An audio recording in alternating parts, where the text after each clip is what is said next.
also got Ikemesit, Effiong, who is also joining us virtually this morning. Good morning, Ikemesit. Nice to be here. All right, Ikemesit, we missed out a good morning, so we don't know. We'd like to get that morning on for again. Morning, how's that? All right, that's better now. For a man whose club actually pulled some stunts yesterday, you would have thought you'd been in people's faces, but then it seemed you were shy about the feet, but it's okay. Let's get the paper started this morning now. Ikemesit, you would help us break down this gist this morning from the Guardian newspaper, where the headline screams, President Tinubu to attend G20 summit in India. Investment tops the agenda. That's coming from the Guardian newspaper against the backdrop of the president attending the 18th edition of the G20 summit slated for sometime around the 9th to the 10th of September, with a theme, One Earth, One Family, One Future. Over to you, Ikemesit.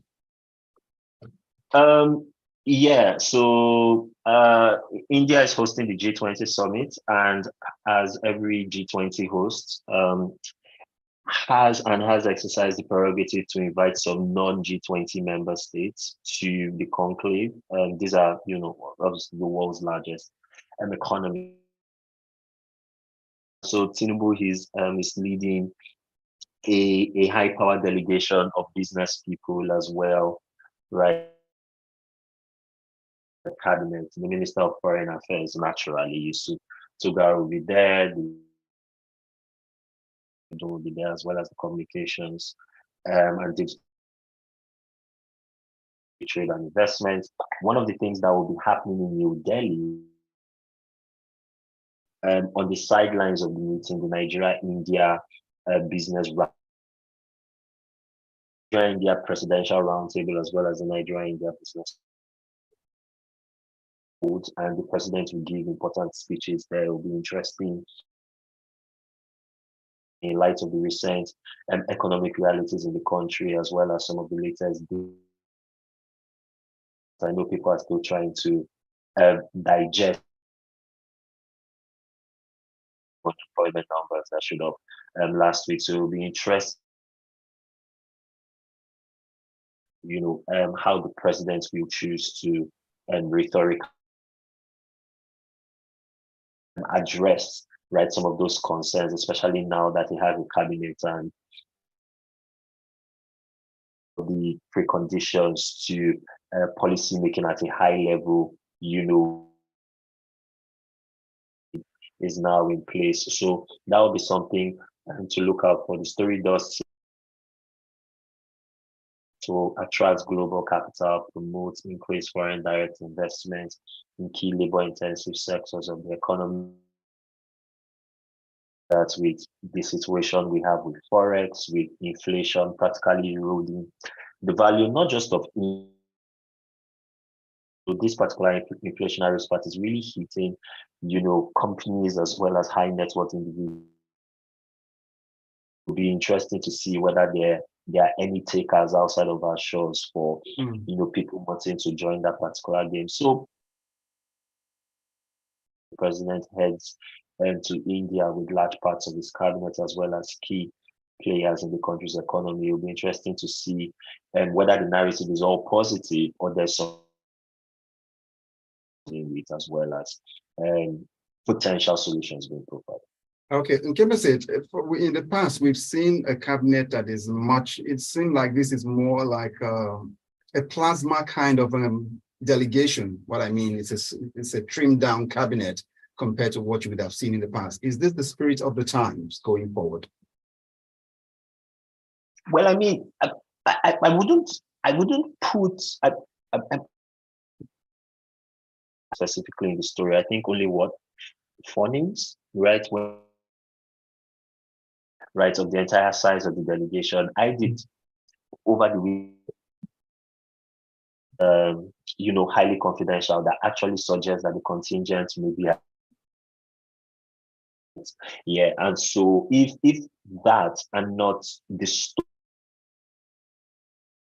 putting my script here on the paper is used as an indication, being that would be more in keeping in line with more of our usual habits when it comes. All right, thank you very much, Ikemesit. We hope your network improves as we get along with this conversation. It seems to be like fluctuating, but let's just see how it improves. But let's get on to Mr. C this morning with the Guardian newspaper. Fuel subsidy. NLC declares a 2-day warning strike. That's according to the Guardian newspaper. Let's let the listener know they can be part of the conversation on 0809-444-0981 by sending WhatsApp messages only on to 0809-444-0981. Mr. C.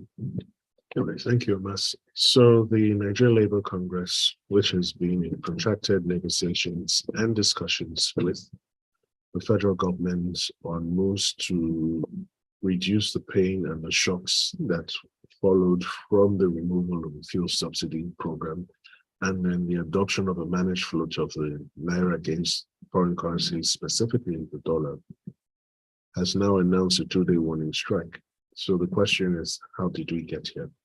Now, in August, they embarked on the 2nd of August, the NLC held a protest in several states of the Federation, protesting the federal government's seeming slowness or delay in rolling out proper measures to deal with the shocks that I mentioned earlier. A month later and 2 days, apart from the distribution of rice that went on in some states of the Federation and was supposed to have taken place across the Federation, and the distribution of the sum of 2 billion into the accounts of the various state governments, nothing major has happened. Some state governments have announced reduction in number of work days. Some have announced the provision of buses and limited quantities that will supposedly run on compressed natural gas. Now, the NLC wants to go on a 2-day warning strike starting tomorrow. So that's Tuesday and Wednesday. Now, my question to the NLC is this. After your warning strike, which takes off tomorrow and ends on Wednesday, and you don't get a result, or you don't get the desired outcome you're seeking, what's the next course of action? Because some of these things will take time to resolve. Now, I'm of the firm considered opinion that certain measures should have been put in place first before these measures were taken. But alas, we're here, we can't continue to cry over spilled milk. Do these measures need to be taken? Yes. Now, what is clear is that even some of the labor demands are not realistic and are not in tune with the reality. Suggesting or requesting for an increase in the national minimum wage from 30,000 to 200,000 naira is a joke. And it's very unserious because we must be very frank with ourselves. When the minimum wage was 18K a month, states struggled to pay. When it was moved to 30,000 naira, states still struggled to pay. Why do they struggle to pay? It's a myriad of reasons. We don't have time to break them down. Also, they've requested that the recent petrol price increases be rolled back, and we should go back to 185 naira. That is not going to happen. So they should wake up and consult with economists, consult with brilliant people, and come up with more brilliant ideas, short-term, mid-term, long-term. And what it is we need to come up with measures to protect the economic people who are most vulnerable from an economic perspective. We need to have mid-term measures. So mid-term measures, what steps are being taken to ensure that our industries become more productive, that they engage in more manufacturing? What is the solution to the power challenges? It's gas.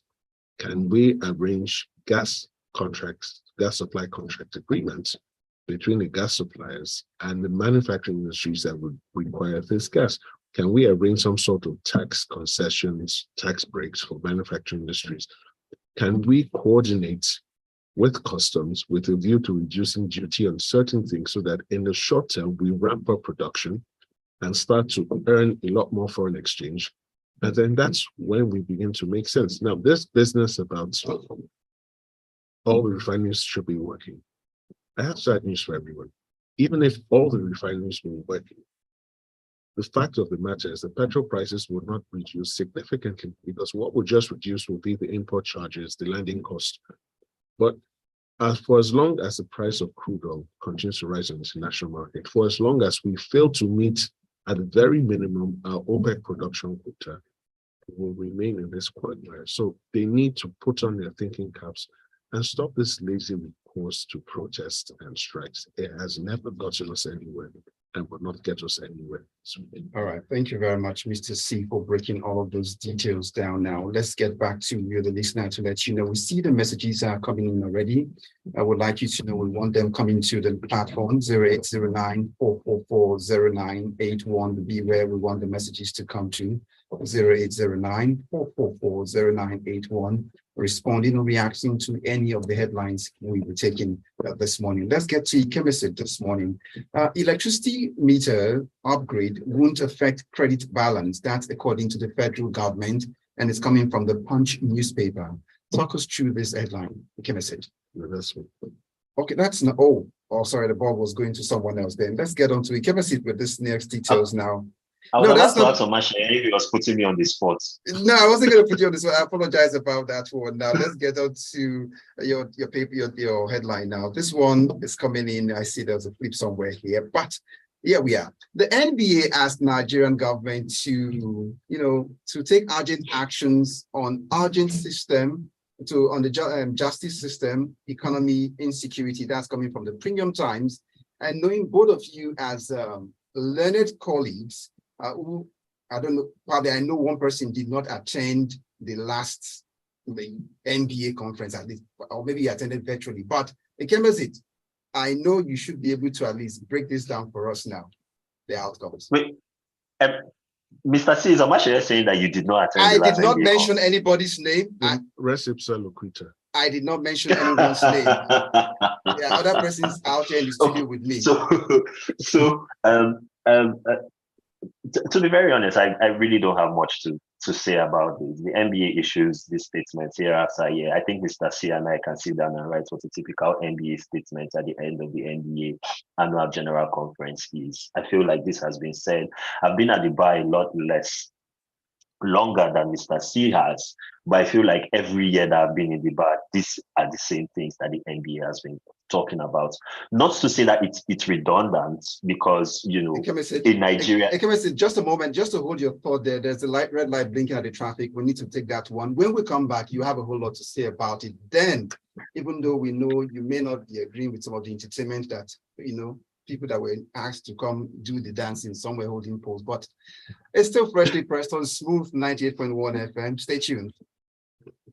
On Smooth 98.1 is brought to you by ARM. ARM, let's face it. Omatseye, I'm not going to touch the entertainment bit at all. I don't have. Don't worry, I know. I don't have the energy for my people. But I'm sure Mr. C enjoyed the concert. 29 years of expertise. Omas, well done. Well done. Very well done. Well done. I did not mention very well done. Well done. Did you not attend? Now, you could have attended virtually now, so it's not to say you did not attend, so you could have attended. So let nobody. Personal development, vacations, rent, buying a property, or preparing for the future. It's got you covered. Except you did not attend, but if you did, so why are you? But ARM has everything you need to go from where you are to where you need to be.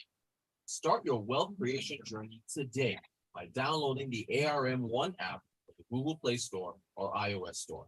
There are great options for everyone. You can even start with as low as 1,000 Naira, just 1,000 Naira. For more information, visit arm.com.ng or call 01-271-5002. That's 01-271-5002. ARM, let's face tomorrow together. Smooth helps from the drive.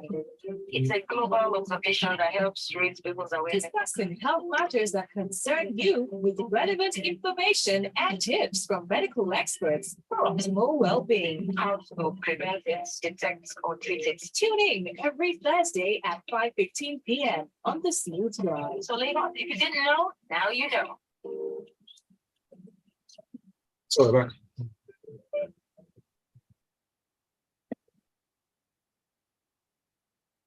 We're smooth 98.1 FM is still freshly pressed, and I still got Mr. C here in the studio, and of course, Ikemesit still with us looking at the papers this morning. So, Ikemesit, before we went on that red light instruction there, let's see, you were going to dwell on the headline coming from the Premium Times. NBA asks Nigerian government to take urgent actions on justice system, economy, insecurity. So, over to you. Yeah. Also, as I was saying, the NBA says these things all the time, and to be very honest, Nigeria is the kind of place where, since the basics remain live issues year after year after year, I suppose it doesn't hurt to keep reiterating the point. Unfortunately, and I say this as a very concerned member of the bar, I'm trying to be careful with my words here. Anyway, you know what? I'll say what I have to say. The credibility of the association itself, and I don't mean this because of recent events. I know this was a very dramatic conference, but the credibility of the association in general, as well as if you take a wider lens, the profession, right, as it were, and the NBA statement did harp on this when he talked about confidence in the judiciary being at, really basement levels right now, has been called into question multiple times, and a lot of those wounds have been self-inflicted, unfortunately. And I think that the NBA, the justice system in general, the new Attorney General of the Federation and Minister of Justice, and a lot of interested parties really have a lot of work to do in terms of rebuilding that confidence back in the legal profession and in the justice system. Otherwise, the NBA will basically be consigned to doing what it's doing now, which is basically, press statement advocacy and activism as against being a substantive force for good and change in our democracy. All right, thank you very much. Even though, there was football at some point in time, you had cause to play football, even because of the NBA conference. But let's leave all of that and put the referee in some. Actually, you sound jealous or deprived, or I don't know which. The rep Swiss look picture. That's what we say. What does it mean? Anyway, let's move on. You guys can come on here and just be intimidating. I mean, you can join the association if you want. Just do the work. Okay. All right. Let's see how it goes now. Let's get on to the next story for Mr. C this morning. Electricity meters upgrade would affect credit balance. That's according to the federal government, and it's from the Punch newspaper. Okay, thank you, Omas. So there is a current plan across the nation to upgrade the electricity meters to accommodate the new hardware secure models and the software underpinning it. How we got here, why we got here is within the realms of understanding of NERC and the Power Ministry. But what does this entail? Basically, it entails that between now and November, electricity consumers who have prepaid meters will be given two sets of meters at some point. One will be for the normal purchase of electricity units, and the other will be a special token, which they will enter on their meters.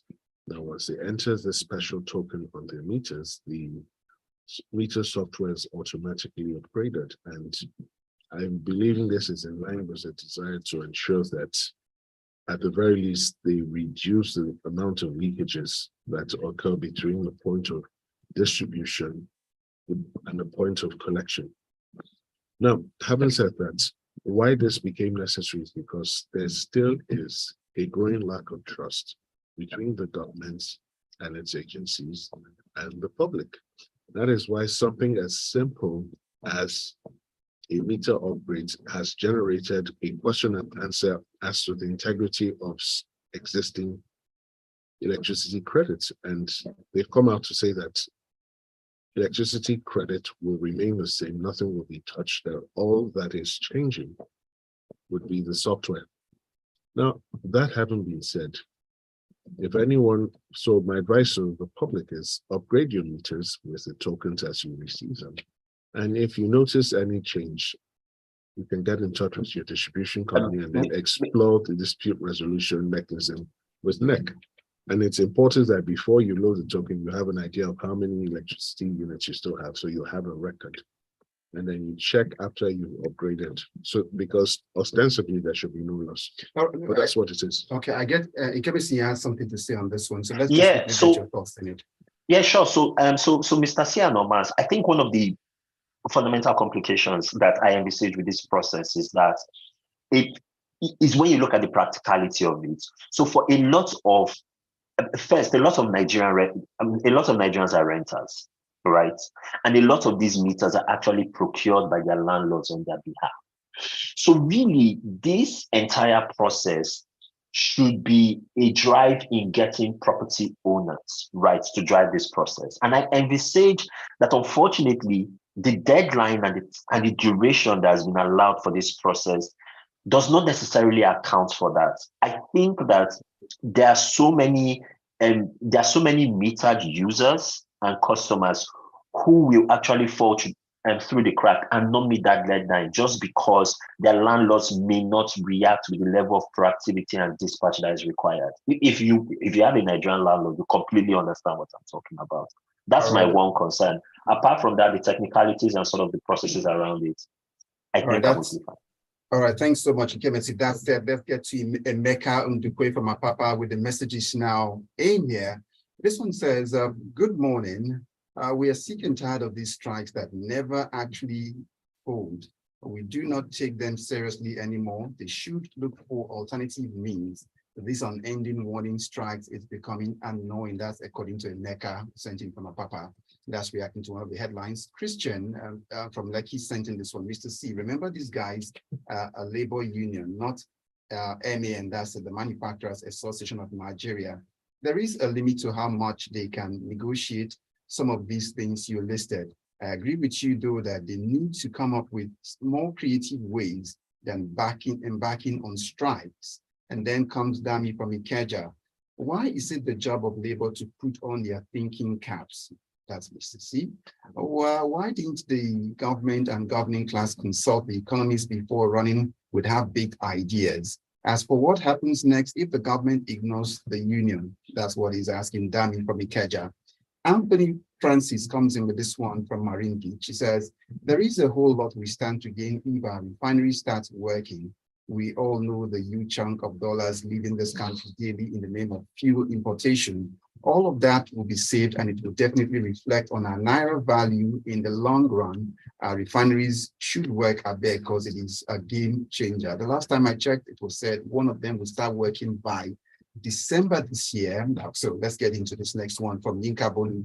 Yinka Bolu says, agree, the government is slow according to NLC, but if that's the case is going on whatever manner of strike, that is solution. No, this is a pointer that the Nigerians need to rise against the NLC, and we are a bunch of economically says, well, not coordinated public sets of NLC leadership.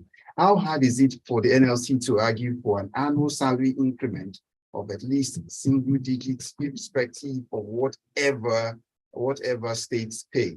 What is the NLC take on paternity or maternity leaves when you and NLC doesn't think in this yet? We want them to have sense to think about economic and fiscal realities. No, rather turning themselves into political wing of a certain political party.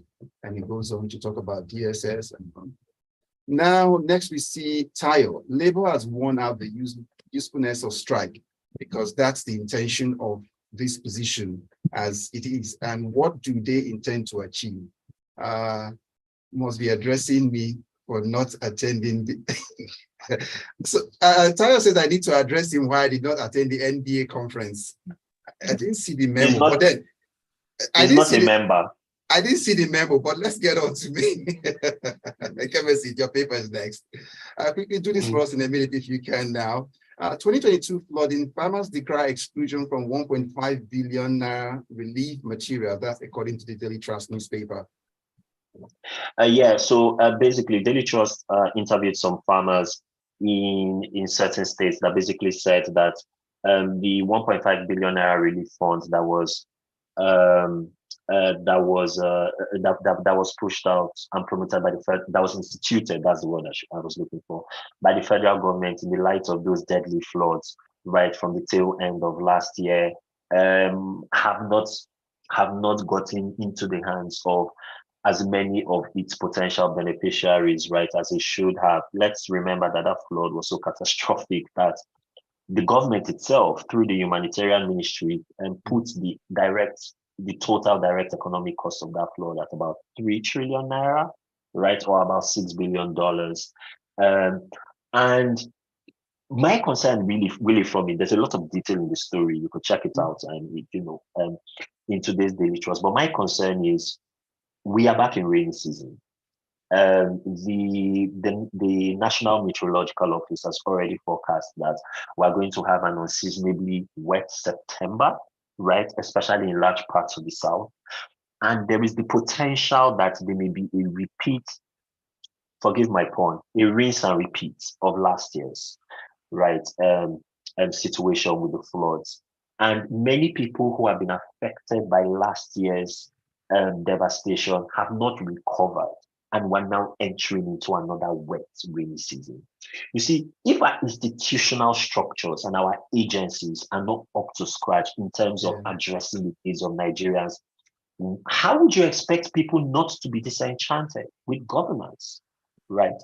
So this really is a challenge. And I hope that this story and other stories, and a lot of noise is made about this, becomes a clarion call for the Humanitarian Affairs Ministry, NEMA, and all of its associated agencies to really be up to scratch, and for the federal government to be proactive in already gaming what the possible scenarios for this rainy season will be, and doing its best to limit the direct economic cost. All right, thank you very much, Ikemesit. And Mr. C, you close us with this, just less than a minute and 30 seconds. If you can do this, there's an ultimatum now to illegal miners to desist from what they are doing because the government is coming for them. So what say you? Okay, thank you, Mr. So very quickly, the federal government has issued a 30-day ultimatum to illegal miners to join any of the artisanal cooperatives that exist, because it's in line with its plan to regenerate and revamp that sector, because there's now a clear and present need to move away from a mono-product economy to diversify the economy, and they believe that solid minerals is the next best thing to happen after petrol and gas. Now, kudos to them, and I do hope they can get this right, because that is a sector that needs a lot of concentration, a lot of intervention. And if we can get the required proper link up with multinational mining giants, such as we will start to experience against countries like Ghana and the Ivory Coast have been experiencing over the years. So it's a watching, developing event, and we will update you with developments as they happen. Thank you very much, Mr. C. And that's about a wrap on the show this morning. But before we leave, let's see a messages coming in from Dimapuza from Surulere. It's the common man that would suffer NLC strike. Government would only use a divide and rule system on their ranks and make the strike useless. Dimapuza sent in that one. Yinka Bulu asked if I'm a lawyer. I am not a lawyer. I don't know how they want to call me to bar when I have not gone to law school. Please, guys, leave me out of this. I just broadcast and I'm a journalist. So, but anyway, they say if you are friends to two lawyers, you might become the third. I don't know, but okay. Ikemesit, that's the side of the show this morning. Thank you so much for your time. Thanks so much for having me, our non-lawyer wannabe. Thank you so much, Mr. C, for your time this morning. Thank you, Mas, for having me. And it's a wrap on Freshly Pressed on Smooth 98.1 FM. My name is Omatseye Atsenuwa. Good morning. Okay, Mr. C. You didn't ask them which bar. You didn't ask them which bar. You didn't ask them which bar. Who is speaking? You invited me to the other. No, we did not invite, to be very clear, we did not invite him. We just said he was going to be pontificating like this about us. He should kuku join the bar at once, because it's like that's where he's hungry in it.